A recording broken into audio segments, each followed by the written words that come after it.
Somewhere beyond the sea, somewhere waiting for me.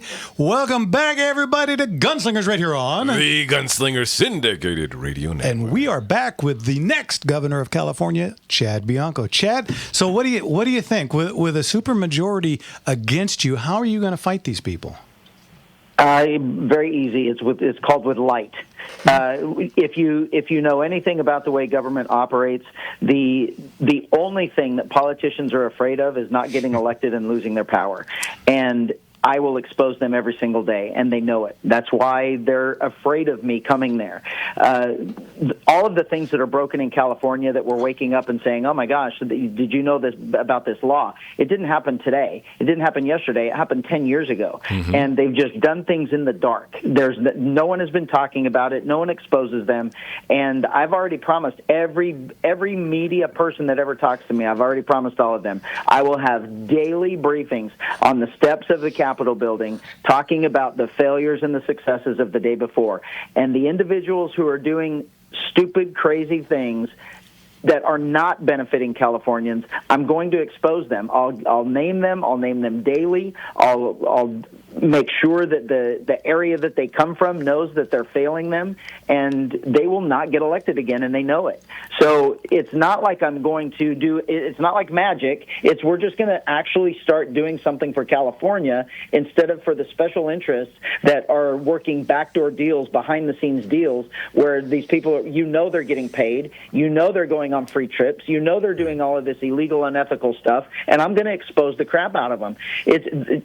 Sacramento is the most corrupt city in California, and they want you to believe it's Los Angeles, that all the things you see in San Francisco. It's not. They're trying to distract you from the things that are going on in Sacramento. And I'm going to go in there, even though I have to give up my position, I'm not, and I'll still be a cop.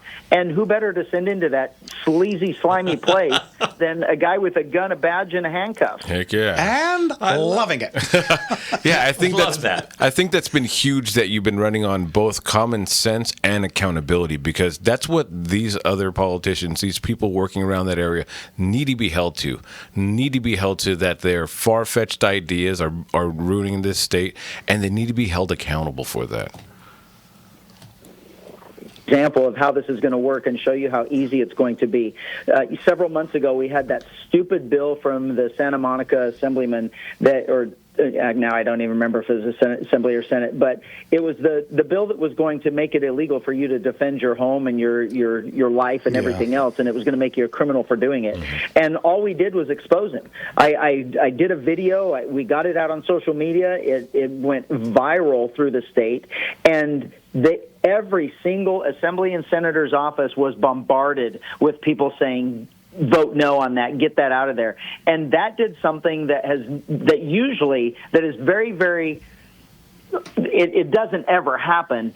A bill was absolutely removed from the floor. It didn't get postponed. It didn't get made into a 2-year bill. They actually removed it from the floor.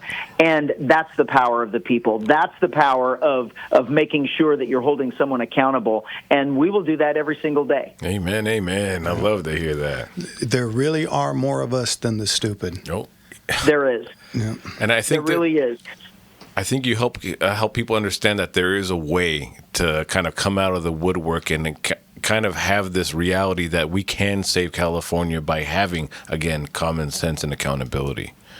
Yeah, I say this all the time during the campaign. The hardest thing to do is going to win the election. I mean, it's California. I'm running as a Republican. We know that's going to be difficult. That's going to be the hardest thing.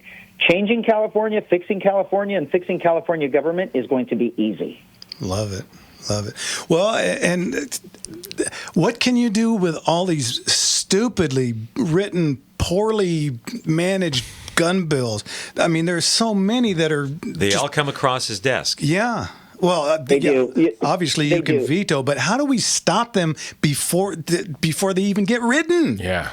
It's the agenda. We have to realize that there is an agenda. The governor is involved in every single one of these bills that gets brought up in either house, and this is their agenda: is to take our guns away from us. Mm-hmm. And it's based on a lie. They lie to us. They try and play on our emotions and everything else.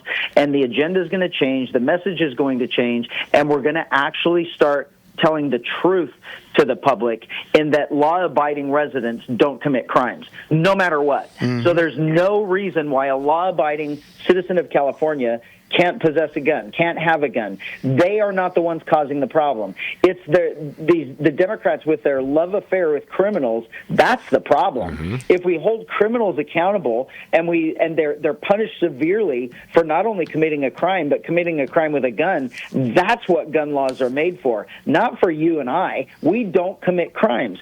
So the way it's going to work is there's always going to be bills that I might not like, and how government works is there's compromises. So I'll give a little bit on some of the bills that I might not like, but they're also going to fix the bills that they've already passed that I don't like. They're going to make California safer. They're getting rid of these ridiculous... SB 2 has got to be either amended or completely revoked, and we have to do away with that. The taxes, the excise taxes and the fees and everything else that goes into just punishing good Californians for wanting to have a gun or go out and shoot on the weekends or whatever the case may be, absolutely has to go away. We will care about criminals, not about good residents of California. Thank you. We're a firearms-friendly show, but this whole gubernatorial race is about so much more than just firearms. Mm-hmm. Jeff and I were talking about this a little bit earlier.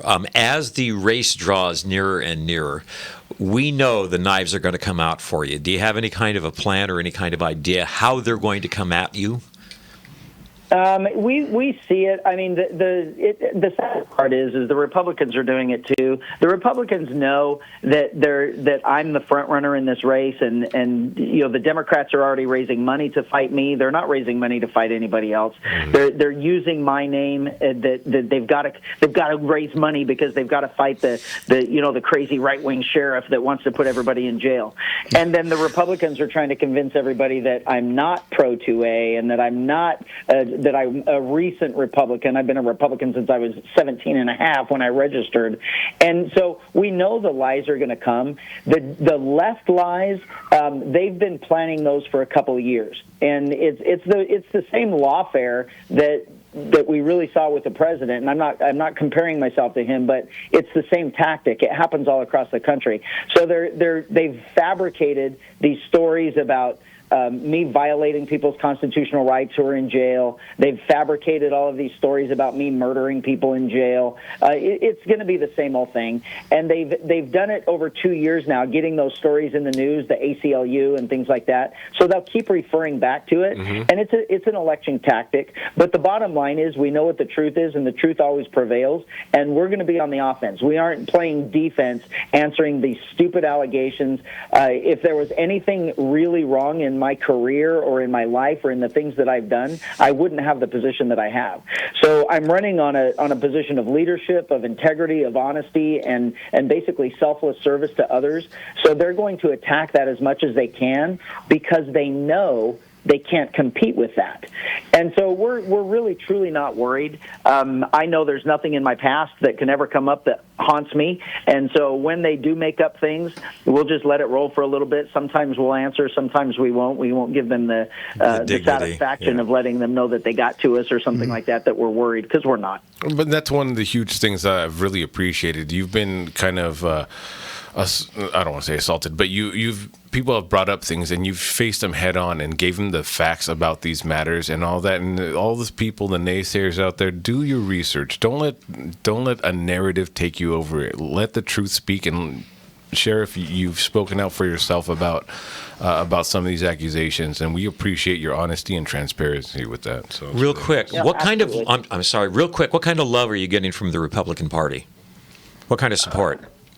It's great. I mean, I wouldn't say it's 100% because we've got other people that are running, and everybody has their favorite. Sure. What we're quickly realizing though is the majority of the Republican Party they're tired of 50 Republican candidates running and splitting the vote and losing. So they're working on all the other candidates to get them to drop their egos and the mission that they're on, knowing that they can't win. And so we're getting a lot of love in that respect. I got to be really, really honest here, and this is just an absolute fact within the Republican circles. The Republican Party is not very strong in California, and I think they're trying. I think they just don't know how. I think they just don't. They're stuck in the old ways of doing things that doesn't work. I will tell you that after I win, and as the governor, technically you're kind of like the leader of the Republican Party in California. Right. There's going to be a major reckoning in the Republican Party. We're going to stop all the infighting. We're going to stop all of the fighting with each other and destroying each other, and we're going to work on keeping control of our state, getting our state back, and getting it on track with common sense rather than just the horrific infighting. There's no infighting in Democrat circles. All of the infighting is in the Republican circles, and it's a shame. It is. And Chad, we got to go. We're at the top of the hour, and this is the network. Hard break. The network break. Thanks so much for coming back on my first show back, and we'll talk to you again soon. God bless you, Sheriff. All right, guys. Thank you. Thanks, Chad. Talk to you soon. Sheriff. Okay, guys, in our second packed hour, we got phone calls. What's the number, quick? 866-870-5752. We made it. We'll be right back. Let's go.